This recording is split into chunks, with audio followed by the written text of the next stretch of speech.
Apparently, you guys liked the. I don't know if the video is too bright. I'm looking at it on my screen right now. I might have to turn the brightness down. Apparently, you guys liked watching gameplays or commentary with me playing game battles matches, which are, goes without saying that the teams that we play are substantially better than just random pick 'em up games. So I'm just gonna jump right into this commentary. We're playing Domination on what map is this? Crossfire. So the thing about Domination and what makes it like 10 times more tactical than in a public game is that there's a respawn delay of 5 seconds. So probably like, I don't know, 9 times out of 10 it's a mistake to just to rush to B right off the bat and grab it. You wanna clear the other team first, and as you can see, we did that a second ago, and then the lane was open to grab a B cap. So now we have B, they're spawning A. I'm trying to cut them off here, try and get fancy, and I get taken out right here. This team that we played, they were, I don't know, the first map we played them on, I can't even think of it, Ambush, and we started off the match really strong. We had B and A, and what happened was we pushed up too far into their spawn. They spawned behind us, grabbed a flag, grabbed another flag. Before you knew it, we were being dominated. We were able to pick up C, and then we were just trapped in C. We couldn't get out. They were really well posted. We managed to switch up and grab A, but still they had really good central map positioning, and we were just dominated. We couldn't get out of spawn. So going into this match, my mindset was a little bit nervous. Like I knew I would have to step it up a little bit because I had gone pretty negative the first game, like 12 and 18. So to start off this match, you saw me switch to an M16 class of Juggernaut. You can bitch and whine about it all you want, but if you're going to be playing game battles, especially in a long-range map like Crossfire, the only two guns you're going to be running into are the M16 and the MP5. I'd say about another half the time you're going to run into a P90, and almost every time the P90 is going to be silenced because you don't really need a red dot on that gun, and hip fire with a silenced P90 is ridiculous. I've sniped in a couple games for GBs, and something about sniping in GBs where like my shot, there's something about the pressure that I just don't snipe as well as I do. Except when I'm relaxed. When I'm relaxed and having fun, I do a pretty good job. But Chris, or Beyond, as you guys know him, he's actually stepped up and been picking up the sniper rifle. Well, tonight and then the last few nights too. He's really enjoying sniping on game battles, and it's working for him. He's usually at the top of the leaderboards with a sniper rifle, which is pretty goddamn good for game battles. So just to comment on the match a little bit, you saw me start off with a submachine gun. I grabbed that setup just so I could run from the A spawn directly to the B spawn, and I was getting ready for some close quarters combat in a struggle for B, but they got wiped out pretty quick. As soon as we had B and A, we were pretty well set up, so I switched to an M16 because it's a long range map. Which I actually learned that from Pap. I watched one of his videos where he says he starts off usually sometimes with one setup and then switches up to an X. So here I saw an opening to grab C. When we dominated them for a second. They're still spawning at A, which is good. When they're spawning at A, they're either going to spawn directly behind the A flag or they're going to spawn near the bus in the back. And this is a map where the spawns are pretty far apart. So it's pretty hard to spawn trap somebody on this map because the spawns are switching so often. When you have the C flag, you're either going to spawn directly behind the C flag, or you're going to spawn here. I took out Trump because he stepped in front of my shot, and sometimes that happens. You get team kills.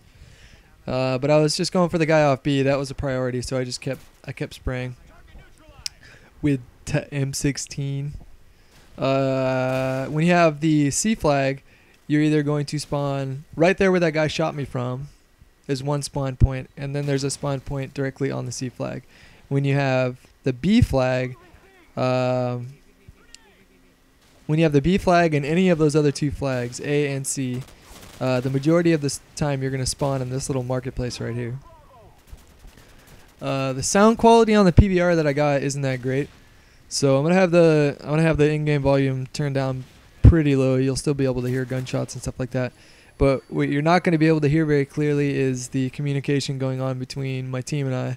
But if you look at the left side, you'll see it flickering because important thing about competitive gaming, if you're playing with a team and trying to be organized, is it's an absolute necessity to call out when you see an enemy. You get in the habit of, as soon as you see a guy, even as you're shooting him, before you're shooting him, you call out his position. So you'll see my mic flickering a lot, and you'll see everybody else's mic flickering a lot. So here I was thinking to myself, holy shit, we're being dominated. But then I looked up at the score. I'm like, we actually have a pretty comfortable lead right now. As long as we hold one flag. Actually, I'm wrong. That was my thought process at the time. If we hold one flag, we should be fine. But in reality, we need a cap B right now. So you have him being covered. Scoreboard's grabbing B.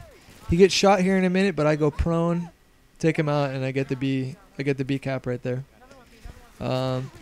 So these guys are playing really aggressive. They know that they're gonna have to cap B and hold it. Otherwise, they're gonna lose the game.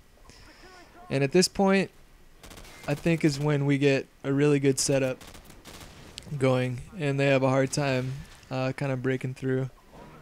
I think somebody called out that they were going to A. Or I anticipated them doing a spawn switch here. It's kind of hard to... There were multiple guys over there. Oh, I didn't die. I'm thinking of something else. So they're spawning back alley by the bus, and I'm getting ready for them to push A in case they were thinking that. Because if you look at the B flag right now, all three of our guys are on there. It's a good idea to have somebody, straggler, posting up and kind of camping out for a little bit to protect your other flag. Because right there, they're at the bus, and now they knew that they were having a hard time grabbing B, so they kept on trying to flank around and grab A. But at this point, if you look at the score, we have a really comfortable lead, and I'm not that worried about it. And in a minute here, we get really nice position on them, and they just get fucked. But yeah, as long as we hold one flag at this point, we're gonna be fine.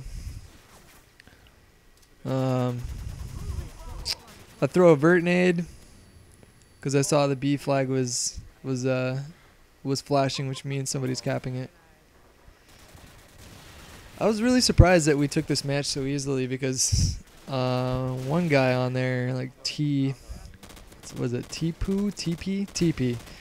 That guy had a disgusting M16 shot on ambush. Like, he was basically sniping me across the map with it.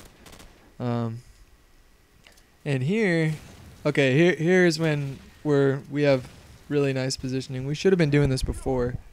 But I'm on the two-story. I'm not staying in the same window for too long. Predicting their spawns. I get shot, so I back up a little bit and I switch windows. This is a good game for all of us. Really good communication. I'm going to post this one first, and then I'm going to post the match before this. This was the third game in the series. They took the first map, which was Ambush. We took the second map, which was Bog. Which, I was worried about that map because we got our fucking salads tossed by a pretty good team on that map a couple nights before. But we learned our lesson. We spread out, and we had really dominant map control throughout that whole map. But I won't talk about it too much because you guys will eventually see it. But I was pretty surprised that we took this map easily. Like, you'll see me kind of hustling and kind of in try-hard mode, if you will. But throughout this whole time, it didn't really feel too difficult. Like, they were unorganized. They weren't making organized pushes for flag caps. It's just, I don't know, you could feel that they were just kind of frantic the whole time, and they didn't really have a good setup going on at all. Our team, on the other hand, we were communicating the whole time, calling out positions, doing a good job of winning gunfights. I think all of us went positive on this one. And and that's what pays off. I'd say your first priority as a team is communication, and your second priority is actually how good you are at the game, which doesn't make a whole lot of sense when you think about it, but that's the honest to God truth. A completely dominant tactic or strategy will be more important than how accurate your M16 is in the long run. They're both important, but you catch the drift. I'll post the other match. I don't know, sometime tonight or tomorrow. Peace out.